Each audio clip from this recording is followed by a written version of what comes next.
V imenu Očeta in Sina in Svetega Duha. Sveti Oče, častitljivi patri, bratje in sestre, nadaljujmo in končajmo to našo kontemplacijo Marije v velikonočni skrivnosti. Predmet našega današnjega razmišljanja je beseda, ki jo Jezus nameni s križa svoje materi in učencu, katerega je ljubil. Ko je Jezus videl mater in zraven stoječega učenca, katerega je ljubil, je rekel materi: žena, glej tvoj sin.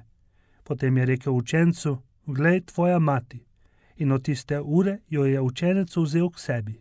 Ob koncu naših razmišljanj o Mariji, v skrivnosti učlovečenja med lanskim adventom, smo se zazrli v Marijo kot Božjo mater. Zdaj, ob koncu naših razmislekov o Mariji v velikonočni skrivnosti, pa jo zremo kot mater kristjanov, kot svojo mater. Takoj moramo pojasniti, da ne gre za dva naziva ali dve resnici, ki bi jo postavili na isto raven. Božja mati je naziv, ki je bil slovesno razglašen, temelji na stvarnem materinstvu, ne le duhovnem. Je v kar najtesnejšem odnosu z osrednjo resnico naše vere, da je namreč Jezus Bog in človek v isti osebi. In slednjič gre za naziv, ki je splošno sprejet v cerkvi. Mati vernikov ali naša mati pa kaže na duhovno materinstvo. Je v manj tesnem odnosu z osrednjo resnico veroizpovedi. Ni mogoče reči, da ga je krščanstvo sprejelo, povsod vedno in strani vseh, ampak odseva nauk in pobožnost nekaterih cerkva, še posebej katoliške, čeprav ta ni edina. Sveti Avguštin nam pomaga takoj dojeti podobnost in razliko med tema dvema materinstvoma Marije. Takole piše: Marija je telesna mati samo Kristusu, medtem ko mu je duhovno kot tista, ki izpolnjuje Božjo voljo, sestra in mati. Mati v duhu pa ni bila glavi, ki je odrešenik sam. Prej se je sama rodila duhovno od njega, zagotovo pa je duhovno mati njegovih udov, kar smo mi, ker je svojo ljubeznijo sodelovala pri rojstvu vernikov v cerkvi, vernikov, ki so udje te glave. O tem premišljevanju bi želeli videti vse bogatstvo, ki je v tem nazivu, in Kristosov dar, ki ga vsebuje, tako da ga bomo uporabljali ne le za izkazovanje časti Mariji, še z dodatnim nazivom, ampak za lastno rast v veri in posnemanju Kristusa. Tudi Marijino duhovno materinstvo se v povezavi z nami, podobno kot telesno v zvezi s Kristusom, udejanja po dveh vzgibih in dveh dejanjih, po spočetju in rojstvu. Marija je šla skozi oba momenta. Duhovno nas je spočela in rodila. Spočela nas je, to je, dobesedno rečeno, zagrabila skupaj z Jezusom in sprejela vase. To je storila, ko je prav trenutku oznanjenja in kasneje, postopoma, ko je Jezus napredoval v svojem poslanstvu, vedno jasneje odkrivala, da ta njen sin ni bil sin kot drugi ljudje, navaden človek, ampak da je bil pričakovani Mesija, okoli katerega naj bi se oblikovala skupnost. To je bil čas spočetja, čas za da v srcu. Zdaj, pod križem, pa je trenutek porodnih bolečin. Jezus se v tem trenutku obrne k materi in jo pokliče: žena. Ker poznamo navado evangelista Janeza, da govori z namigi, simboli in sklici, nas ta beseda spomni na tisto, ko je Jezus rekel: žena na porodu je žalostna, ker je prišla njena ura, in na tisto, kar beremo o razodetju o ženi, ki je bila noseča in je opila od porodnih muk in bolečin. Čeprav je ta žena v prvi vrsti cerkev, skupnost nove zaveze, ki poraja novega človeka in novi svet, je Marija enako vpletena tukaj v prvi osebi, kot začetek in predstavnica te verujoče skupnosti. To usporejanje med Marijo in podobo žene je bilo vsekakor v cerkvi že zelo zgodaj sprejeto. Sveti Irinej, učenec Janezovega učenca Polikarpa, vidi v Mariji novo Evo, novo mater vseh živih. A vrnimo se zdaj k Janezovemu besedilu, da vidimo, če že vsebuje kaj takega, o čemer govorimo. Jezusove besede Mariji, žena, glej tvoj sin, in Janezu, glej tvoja mati, imajo predvsem neposreden in oprejemljiv pomen. Jezus zaupa Marijo Janezu in Janeza Mariji. A to ne izčrpa pomena tega prizora. Sodobna eksegeza, ki je naredila neizmeren napredek o poznavanju govorice in izražanja četrtega evangelija, je o tem še bolj prepričana kot v času cerkvenih očetov. Če beremo ta Janezov odlomek zgolj v površnem ključu, kot zadnje določbe o poroki, potem izpade, tako je bilo rečeno, kot riba na suhem. Še več, v popolnem nesoglasju s besedilom, v katerem se nahaja. Za Janeza je trenutek smrti trenutek Jezusovega poveličanja, dokončne dovršitve pisem in vseh stvari. Vsak stavek in vsaka beseda v tem sobesedilu ima tudi simboličen pomen in namiguje na dovršitev pisem. Če upoštevamo to sobesedilo, je prej nasilje nad besedilom, če v njem vidimo samo privaten in oseben pomen, kakor pa če bi videli skupaj s tradicionalno eksegezo tudi bolj univerzalen in eklezialen pomen, povezan na vsak način s podobo žene. V prvi Mojzesovi knjigi, 3. poglavje 15. vrstica in v Razodetju 12. poglavje. Ta eklezialni pomen govori, da učenec ne predstavlja tukaj samo Janeza, ampak Jezusovega učenca kot takega. To je vse učence. Te umirajoči Jezus da Mariji za otroke, kakor daje Marijo njim za mater. Jezusove besede včasih opisujejo nekaj že navzočega, to je, razodevajo nekaj, kar je že, včasih pa ustvarjajo in klečajo v bivanje to, kar izražajo. Temu drugemu redu pripadajo besede umirajočega Jezusa Mariji in Janezu.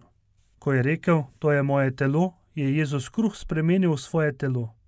Tako upoštevajoč razmerja z besedami, glej tvoja mati in glej tvoj sin, Jezus naredi Marijo za Jezusovo mater in Janeza za Marijinega sina.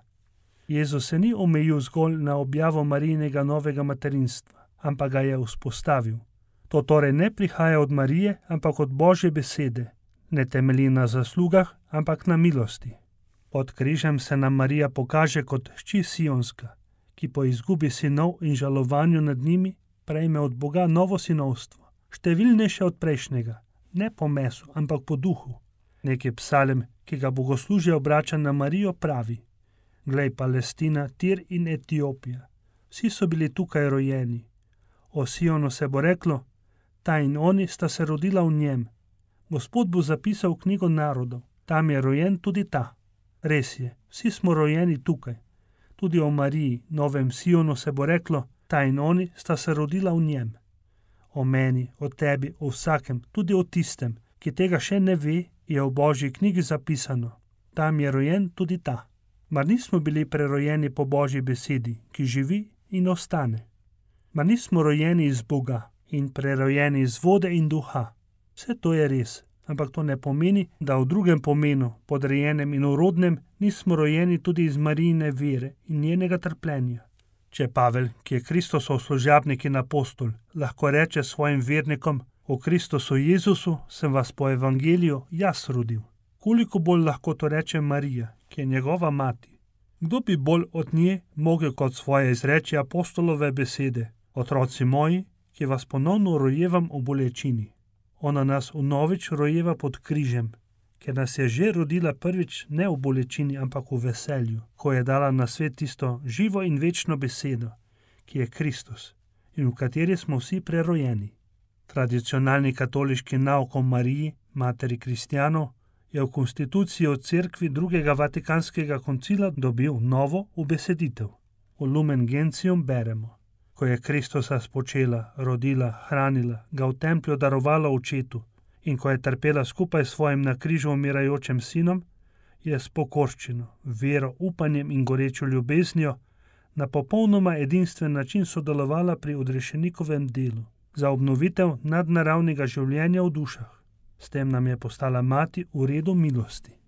Sam koncil poskrbi, da pojasni pomen tega Marijinega materinstva. Takole pravi: Marijina materinska naloga do ljudi na noben način ne zatemnjuje in ne zmanjšuje tega edinega Kristusovega sredništva, temveč razodeva njegovo moč.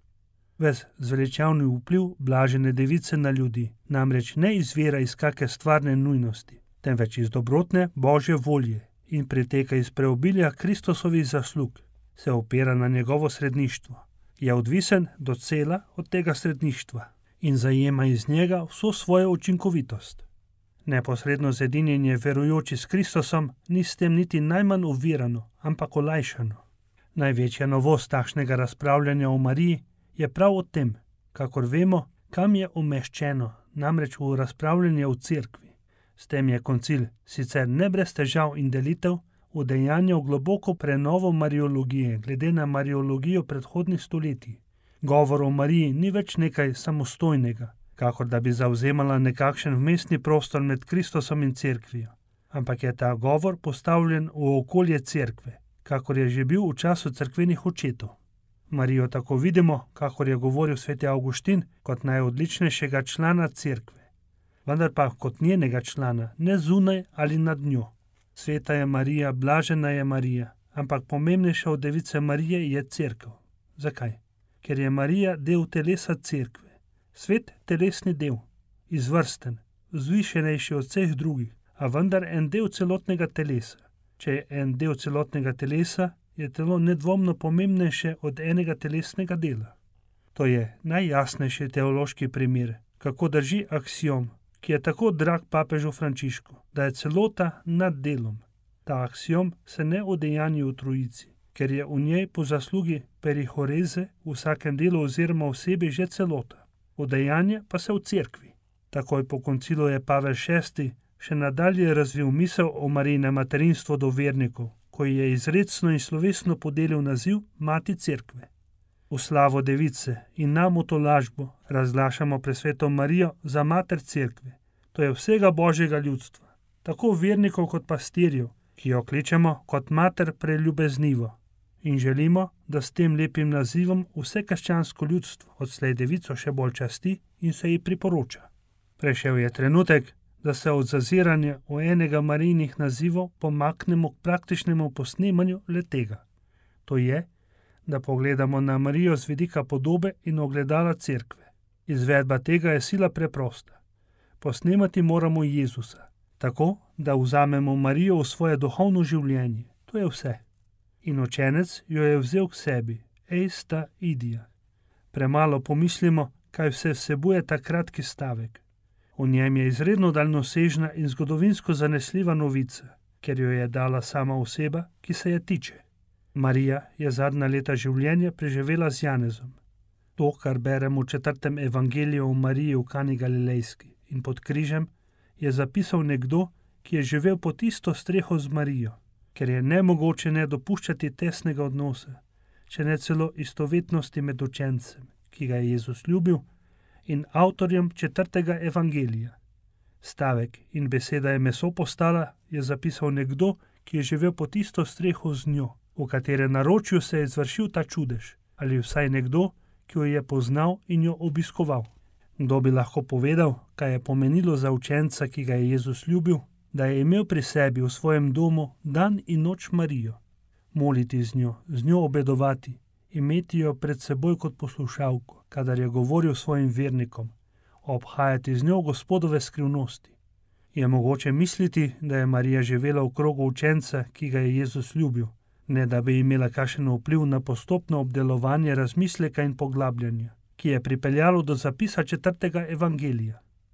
V starem veku je Origen uvidel skrivnost, ki leži zastrta pod tem dejstvom, ki pa je strokovnjak in kritiki 4. evangelija ter raziskovalci njegovih virov običajno ne posvečajo nobene pozornosti. Takole piše: prvenec evangelijo je Janezov evangelij. Njegovega globokega pomena ne more dojeti, kdor ni naslonil glave na Jezusove prsi in ni k sebi sprejel Marije za svojo mater. Zdaj pa se vprašajmo, kaj konkretno lahko za nas pomeni vzeti Marijo na svoj dom?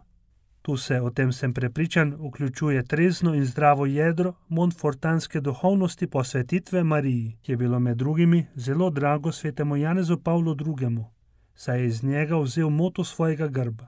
Totus tuus. To jedro je v tem, da vsako svoje dejanje opravimo po Mariji, z Marijo, v Mariji in za Marijo, da bi ga mogli kar najpopolneje opraviti po Jezusu, z Jezusom, v Jezusu in za Jezusa. Sveti Ludvik Grignon Montfortski piše: prepustiti se moramo Marijinemu duhu, da nas bo zganil in vodil po svoji volji. Položiti se moramo v njene deviške roke in tam ostati kot orodje v rokah rokodelca, kakor lutnja v rokah veščega glasbenika. Izgubiti in prepustiti se moramo v njej kakor kamen, ki se ga zažene v morje. Vse to je mogoče narediti čisto preprosto in v trenutku, z enim samim notranjim pogledom ali z lahkim vzgibom volje, pa tudi s kako kratko besedo. Nekateri so ugovarjali, češ, da se Marija na ta način uriva na mesto, ki ga ima v krščanskem življenju Sveti Duh, saj se moramo dati voditi Svetemu Duhu, njemu pustiti, da v nas deluje in moli, da bi se priličili Kristusu. Kaj ni zapisano, da mora kristjan vse delati v Svetem Duhu? Da so včasih Mariji neustrezno, saj dejansko in tiho pripisovali funkcije, ki so v krščanskem življenju lastne Svetemu Duhu, smo prepoznali v nekaterih oblikah marijanske pobožnosti pred koncilom. To je bilo posledica pomanjkanja jasne in dejavne zavesti o mestu, ki ga ima Sveti Duh v cerkvi.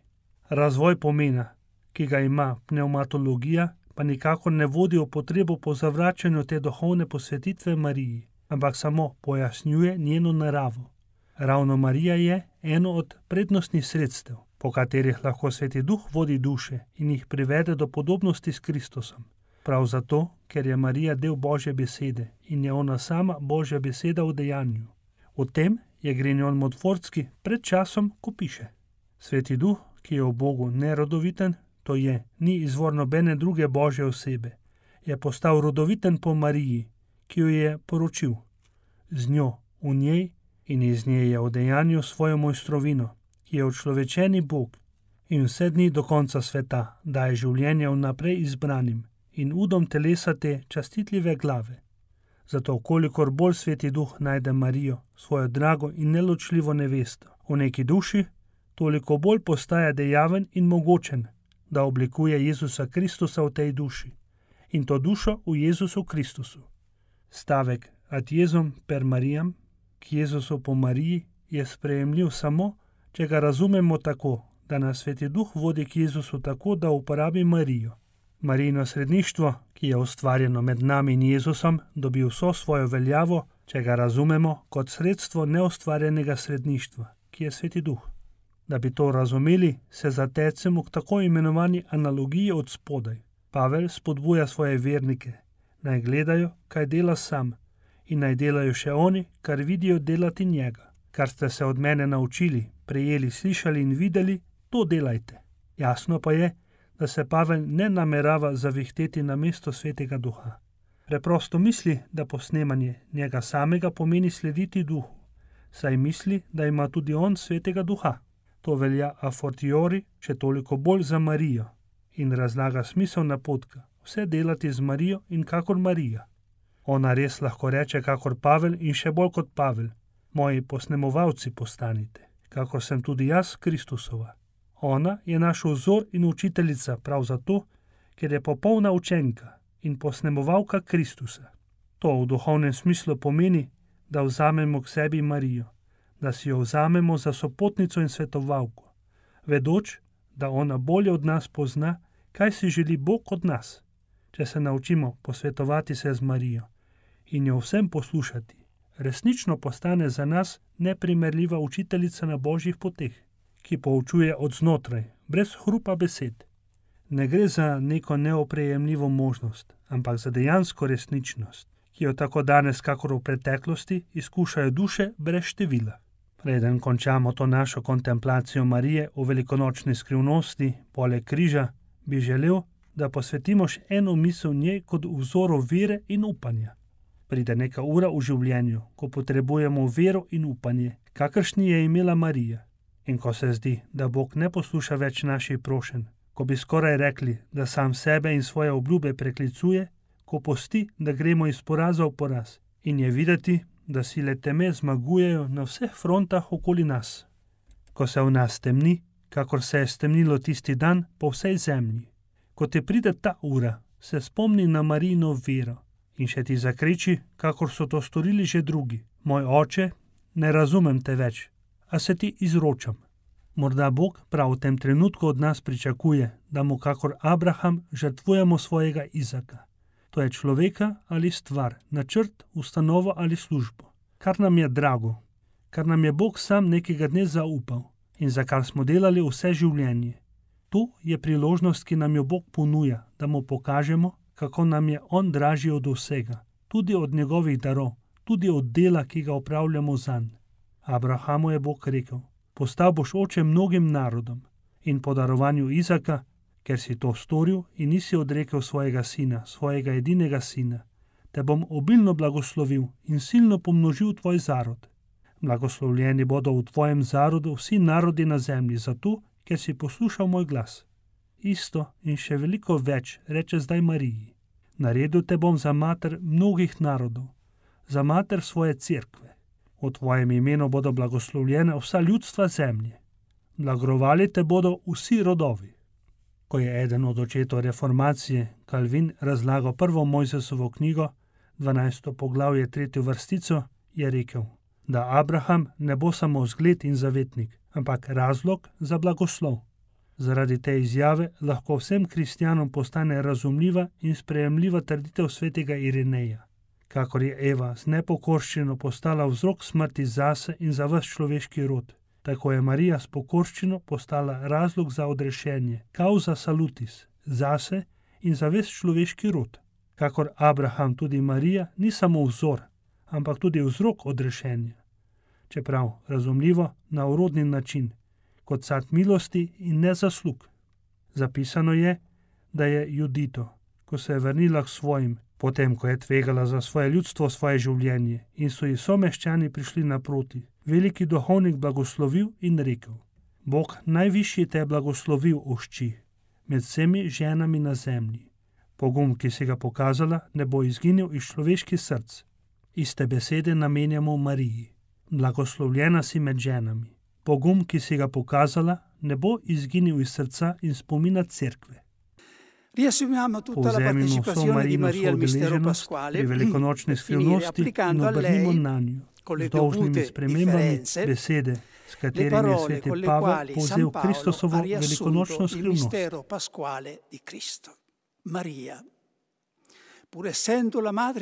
Čeprav je bila Marija Božja mati, se ni ljubosumno oklepala svojega enkratnega odnosa z Bogom, ampak je sama sebe izpraznila vsake zahteve tako, da je prevzela ime dekle in bila nazunaj podobna vsem ženskam.